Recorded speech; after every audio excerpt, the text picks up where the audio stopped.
All right, let's bring us back real quick. We already been rolling. We back in there to the Pastor and the Professor. Yeah. Last segment. Live the discussion we're dealing with now. You know, like I guess we left off where I don't even know where the hell we don't know where we left off. Right? But basically about an artist's work. If you know, you like if you're really doing good work and you're not, I guess you're not the prototypical commercial artist. How do you get your work out there? And if people aren't purchasing it, are you not good? I think that's a good question. You know, I think everybody that's involved in any type of artistic expression is trying to have some type of notoriety. I know the first book I ever sold, I was happy as hell. I think anytime people tell me, oh, I read your book, I saw this, that makes me feel good. So I'm not really necessarily, I don't think you were mentioning that most, you know, a lot of people get into the game, particularly hip hop, to be superstars. I think everyone would like to be recognized for their art. You would like somebody to say that you're a good preacher. Well, I mean, I don't think you would, no one does anything not to get any notoriety or any type of reciprocity, like, hey, you're good at this, you're good at this. So I think somehow we just got to kind of keep, like, you know, an audience member said that you got to push your own work, and I think a lot of people are lazy and they're not doing what they're supposed to be done. And again, we're looking for, and this is my point, too many Memphis artists. I remember I had a book release party like 3 years ago, and I called an up-and-coming, basically a lounge singer to come sing at my release. And, you know, we knew each other from high school, whatever, and so I was like, yeah, okay, good. You got it? Yeah, I do. Okay, cool. Calls me back. We need to get that paperwork together, the contracts and stuff, and so I can let you know my rate for per song. And I'm like, really? Per song. Who are you? Like she was nobody. Right. And you know, she was replaced eventually with someone else, but too many artists are trying to get them rewards. No, I mean, she was just a singer.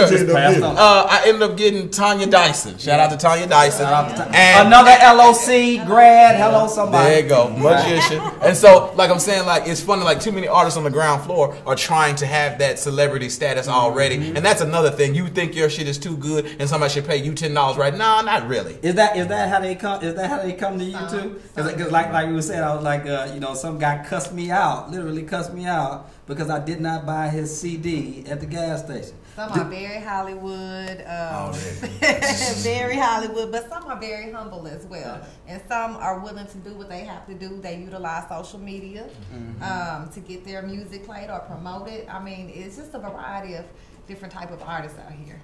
It all depends on what you want and how far you're going to take it. And if you're willing to support yourself and believe in what you're doing. And you got to invest in your own stuff, right? I mean, you know. Okay. Go ahead. And like we were saying, you know, off camera, sometimes you got to give stuff away.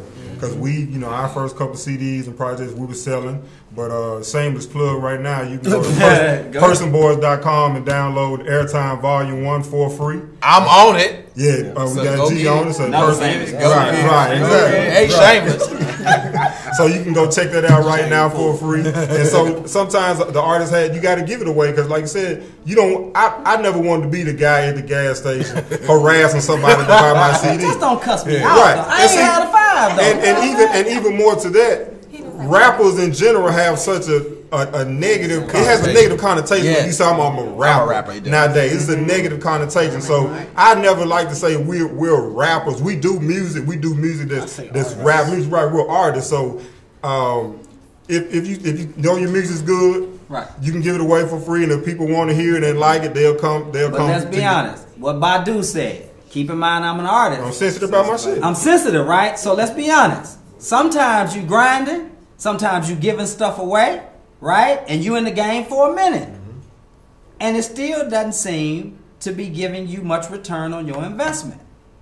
Is this Get your day job. Keep your day job. Keep your day job. Okay. That's a smart thing. So maybe, let me ask you this. Is there a way for us, and y'all tell me what y'all think about this. Is there a way for us to encourage artists to be independent, right?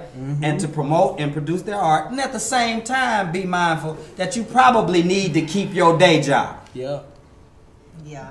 From what I understand, with anybody that's successful and has reached quote unquote successful status, the grind was a long way.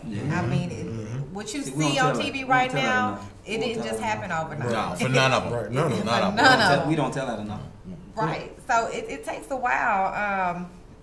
I've lost my train of thought. I'm just thinking about it. I'm sorry. I cut you short. But in essence, it takes people a long time. The stuff just doesn't, it's not a fly by night. And I don't think we promote that reality enough. Mm-hmm. Yeah. That it takes some people want instant gratification right here, right now. They think like for example, I have a niece. I mean, she's a beautiful singer. She wants to be an R&B artist, and so she feels like YouTube is gonna be her lick. Yes. So, but I've been telling her, I've been somewhat trying to get her to let me manage her. I'm like, Keisha, I think you need to come out. She said her name. That's okay. I think you need to come out and do some performing. Talking about Keisha Cole. No. Let that you know, do some performing. Develop a stage presence. Come out with me. I can introduce you to some people. I'm talking about don't want to do none of that. Just in her room on YouTube, shooting YouTube. They want to be videos. Justin Bieber out. That's what they want to be. Yeah. Found on YouTube. I think your boy, Superman. Lord have mercy. Soldier Shout out Boy. to DJ Soldier Superman. Boy. Yeah. Soldier Boy.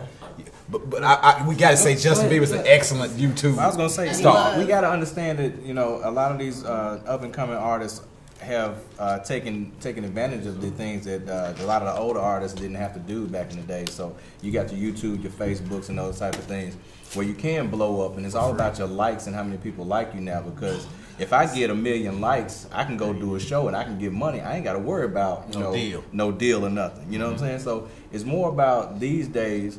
And, you know, to your niece's defense, she's probably just trying to use those avenues. But, you know, you and I know that it's still going to take more to do that. And you're trying to encourage her to do that. But a lot of artists don't mix the two. And you still got to stay current, but as well, you got certain proven strategies that are going to get you out there and be successful. I think the problem, I guess, like with the YouTube game is starting to be like the mixtape game. Overrated or just oversaturated. I want to say, every time I go on there, like I don't listen to the radio. You know what I'm saying? And like YouTube is kind of like my TV, and YouTube is pretty much like my everything. You know what I'm saying? But then Martin married, nigga. And then, but essentially, you know, but then I'll get on Facebook and then I'll see people who I'll never see at shows. And I'm all around Memphis. I'll never see at shows. They'll post up a YouTube, you know, send this to you all. And which it's a grind. I'm not knocking it by no means, but like you said, it's more to it than that because what people have to understand, I think you hit on it earlier, that the bulk of, if you're trying to make it, the bulk of your money is going to come from your performances. And if your performances are good, people going to keep calling you over and over and over. Well, let's do this. Let's try to transition this out to a final little segment, if you will. So people are chiming in on the page, talking about songs that range from Outkast, Rosa Parks, to a song by Waka Flocka and Chief Keef, and this notion of sacred cows, what is appropriate, what is not appropriate to touch, the realities of, I said we've been touching that last 3 weeks. Yeah, right. And so, and also this notion of the realities of the violence and negativity perpetuated in hip hop. Earlier this week, a brother from Cornell named Travis Gosa, I hope I'm not pronouncing his name right, wrote an article talking about college's relationship with hip hop, because hip hop is becoming a field of study. In light of these realities, these songs, this complexity, what do the artists and the entertainers and producers, how do we feel hip hop needs to be addressed from a scholastic or academic standpoint? So when people come to study hip hop, what do you think they should study, or how should they approach it, Nick? I think they should study it from the aspect, I guess, of their life. You know, Biggie's Ready to Die, I feel like should be taught in sociology classes. You know, if you understand Karl Marx and understand social mobility, you know what I'm saying? And to me, it was just, it had that, what was the phrase, ashy to classy type deal. That's Horatio Alger, the whole notion of from rags to riches type thing. And, you know, and I think, like, when we have African-American literature and how you have those poems, and, you know, and after those poems, you kind of break it down, well, what is this person saying? What is this person? What is his tone? I think the same thing can be applied to lyrics, you know, of hip hop songs. You know, I think people will have a better understanding of songs in nature if it's done like that. I'm actually, and what he's saying, I'm actually presenting proposing, of course, hip hop as a literary narrative. Actually, here at Rhodes and at Lamont Owen College, as a upper level English course. But that article is funny because if you read it, it's also like, you know, they're capitalizing off hip hop, right? But yet, you know, it takes, you know, 33% of the black males that go to college graduate. It takes more than 6 years to graduate. We're almost like 28% of the population nationally.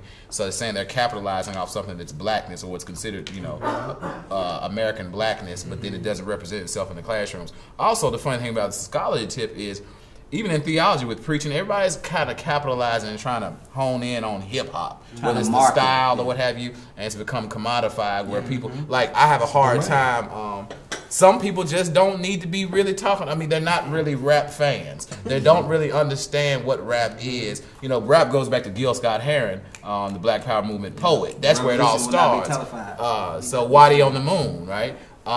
It starts with that. So rap has always been rebellious. It's always been what we would call, you know, I guess real, and it's hard, and it's always it's about authenticity. You know, that's the strange thing about rap that's so scary, because once you are deemed flogging or fake, it's over for you, except Rick Ross. But it's almost over for you. But if the right person calls him, the right person has to. You have to be a friend of ours, right? Not a friend of theirs, so to speak. So, but the scholarly tip is you have people that are really so disconnected. Rap stars in the inner cities, right? Of the brown and black communities on the East Coast. You have New York City. You have people that don't really.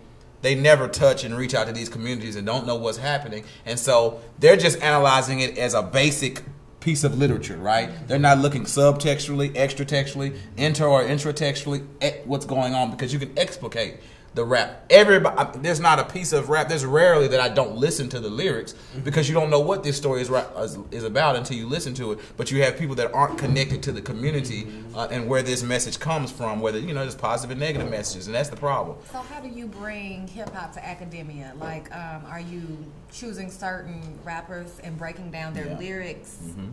Is that basically how the class? It's a lot of different ways, and the whole hip hop depends on culture. What you're teaching, Yeah, right. So some people like G would approach it from a literary perspective, where he would probably take some of the literary tropes and words and look at poems and do some rhetorical or literary analysis, right? I teach a hip hop theology course, so we're talking about the nature of the religious influences and ideologies and what's called a theological construction, the way hip hop artists come to understand and see God based upon their experiences, and the different religious branches that have influenced hip hop music, from the 5%ers to you know, other people, black Christians and all kind of Islamic brothers and sisters, all that stuff. So and then other people approach it from a standpoint of sociology and the whole race. You can even approach it from, and you would probably be a wonderful person. I guess this is a shameless plug for you. Send my check to Abyssinia, but you know, all about that money, the whole business element, because corporations are all using hip hop to make money, so you may be able to share some light. And even now we talking about you know, hip hop being an academia. The corporations, I think that's what's kind of fueling that, is everybody wants to be hip hop and know hip hop culture and stuff. So they say, well, let's not. Why don't we present this as a course to bring students in to even let's get our money up. But it all, and this is what G said earlier, and I support. It ought not just be for the sake of commodification. Of course not. So when I do stuff around hip hop theology with preachers and stuff like this is the verse that I quote the most, because this stuck to me one day. And I was actually walking towards my hip hop theology class coming from the gym. This is what hit me when Jay-Z said in Kingdom Come that they said, I hear hurry up Hov when I'm out in the public. These niggas like it. You love it. You be it. You're of it. You breathe it. We need it. Bring it back for the hustlers. Had to dust off the hammer. Dance. Can't touch this. And this notion of authenticity and people in the hip hop community being able to gauge, you just talking that stuff. You know, that's learned stuff, but it ain't lived. You know, and I think we need to be careful. One thing about the hip hop audience, which I love, we're not a dumb audience, right? Like, I think everybody's always One thing about black people, where's my white brother? He gone. Oh, we can get it on now. Like, one thing about black people that I love is, God, we can smell the fakeness. Like, it's something about black culture. We know when we got that crooked ass preacher. We know we got that damn professor that don't know the fuck he's talking about. Right. We can feel when that person really is a one-hit wonder. He really can't rap or she really can't sing. Like it's like people throughout history, blacks have always been. We're really critical of our whatever it may be. You know, our professionals, our entertainers. So I think we can smell that easily. And one thing about, for the most part. Even if, you know, damn a story like the Rick Ross story, well, he ain't really moving birds and chickens. Okay, that's fine and dandy. But a lot of these people have grown up in neighborhoods or know somebody, know somebody, know somebody, know somebody. So they're still being reportorial. And you can tell when that story, I was listening to an interview this week prepping Yo Gotti. He was in New York at Breakfast Club.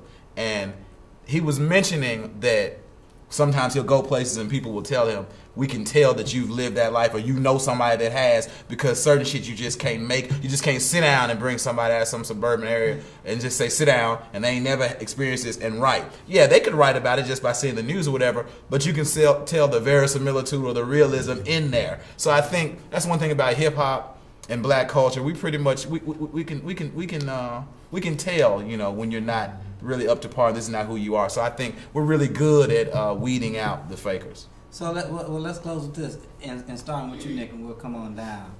Where do you think hip hop is headed, and what do you have to do with it? That's a loaded question. It depends on what spectrum that you look at. I tend not to look on the mainstream because that's going to be fad anyway.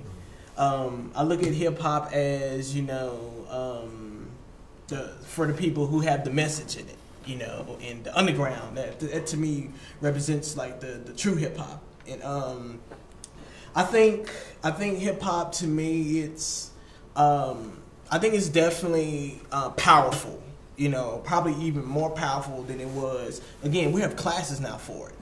You know what I'm saying? I think other than it powerful, I just think that there are a lot of artists out here who are keeping the true roots of it, and I also too believe that it's not only just for artists, but it's up for people too to actually, you know, to study the history. You know, there are many people who know who Jay-Z is, but there are not many people who know who, you know, Cold Crush Brothers is, or Grandmaster Caz, or, you know, and so it's just keeping the history going, I'd say. Well, I think the state that it's in right now is not the best state. I think, but it seems to be, and conversations like this, I think, are going to bring the real rap or real music back around. And like you said, the underground and artists that are part of the movement and doing the music is really what's going to fuel the resurgence of real music and real rap. And corporations, and like I said, the mainstream is more of a fad. And so fads tend to die off and fade away. So people seem to be hungry for substance and want something bigger, better, and greater. And as long as we, the people, the consumers, and the people that are doing the music, continue to add that element into it and feed the people that are out there hungry, because there's people out there, even maybe people in this audience, you know, they hear because we're talking about this, they know what we're talking about. So it's millions of people like that want real music and real substance. So as long as we stick true to what we're doing and not sell out to the fad or the mainstream and things like that, I think it'll turn around, and quicker than we expect, than we think it's going to turn around. All right. Well, I just think hip hop to me is always ever changing. I think it's more about where you are and what's important to you, because I'm not even gonna lie, you know, I really wasn't a big I'm not a big historian on rap. I didn't really grow up on the early New York East Coast rappers. My hip hop to me was 3-6. It was Memphis. It was Memphis rap. That's what I bumped when I was loving hip hop. Gangsta Pat. You know, and when I got Skinny Pimp 211. Right. So when I got that to me was a version of hip hop to me, and that's where my roots are from hip hop. And then I began to branch out and then learn where the history was. But to me, hip hop was that to me, and it's more about the feeling, it's more about the expression, the creativity, and as Focal, and you know, I can speak for us. You know, we always try to do something that's creative and something that's a little bit different, something that's a little intelligent wise. We like to throw some things in there, but that's not all the times what people want to hear. We hold ourselves to a higher standard because we had role models and influenced by people in our lives that, you know, that's where, you know, when we talk about crossing the line, that's why we don't cross the line, because we know better, you know, and we know we're held to a higher standard. So Mama gonna get that belt, you know. But then again, we got hip hop that's in the hands of people who didn't have that, you know. So that's where we're at in the state of hip hop. It's not, I wouldn't say it's horrible, you know, because we do have artists that are trying and who do good music, but the fads and things are what hip hop is now. It's what's on the radio. It's what's popular. So me myself, I'm gonna keep continuing doing me. Know what I feel is right, you know, and then enjoy the music more so than the lyrics with the art. You ain't gonna beat no puss up like Emmett Till. No. Okay. I ain't trying to. Don't do it. Okay, as far as where I feel hip hop is going and headed, I truly feel that mainstream and commercial, what you see and hear on the radio will continue because of these labels, because of the people with this money. They're gonna continue to push these artists. You're gonna see, you know, maybe few. I think it's gonna be few on the big label standpoint going forward. However, with the social media, I think that's opened up a platform for more of your independent artists. I think that you'll see more of a variety, more success from underground artists going forward in hip hop because of social media and how it's giving everybody the opportunity to promote themselves. How you kind of talked about promoting yourself. That's the perfect opportunity because you can do it, and I've seen it done. And what you gonna do? What you gonna be doing? What I'm gonna be doing? Yeah. You know what? When I saw Beyonce documentary, she just made me feel so guilty about it. I'm serious. She really made me feel guilty when she said that. Who all saw the documentary? Anybody seen it? Okay, well she made a comment. She made a comment where she said back in the day we used to like Nina Simone because her voice was her instrument, and we didn't worry about who she dated, what she had on that day, and it just made me feel like it's my responsibility as a media personality to promote more positive things and not just, you know, with social media. I mean, it's a gift and a curse because I could look online right now and go to media takeout and see some garbage, anything reporting on an artist. It's my choice, though. I'm the last line of defense of what goes over the air. You know, should I say something about that or not? So I'm going to be a more responsible DJ. All right, cool. Professor, you got anything else you want to add, boss man? Well, look, let's give it up for our panelists. Don't forget to cop Knowledge Nick's CD. He has some. The Soul of Hip Hop. I do have it at Ghana Records and Shangri-La Records in Memphis here, and so please definitely please support it. And I'm playing Sunday at the Rum Room at this Memphis for Change benefit, and if you need more information, holla at this man here. But it's for a good cause, and it's only $5, y'all. Gotcha. And I can vouch for you. Great music, great stage show. So thank you. Focal. Thank you. Yeah, like I said, hit us up, Person Boy. That's Focal. Hit us up, personboys.com. We got the Airtime Volume 1. You can catch some G-Joint on that. We got some of our other projects on there as well, the Aphrodisiac. So you can get the last first album, all of our music, personboys.com. Check us out on Facebook, Person Boys Production. And Ina Esco. Make sure you check me out on K97 on Sundays, 10 a.m. to 3 p.m. And also follow me on Twitter at Ina Esco, ENAESCO. That it? Well, look, we got the sound off. It's the pastor and the professor. Real talk, real action, real righteous. Peace to the righteous. See you next week. Same Mac time, same Mac channel. What in the world is that? I got some Jesus. I'm about to start shriveling up. You about to put some water on me.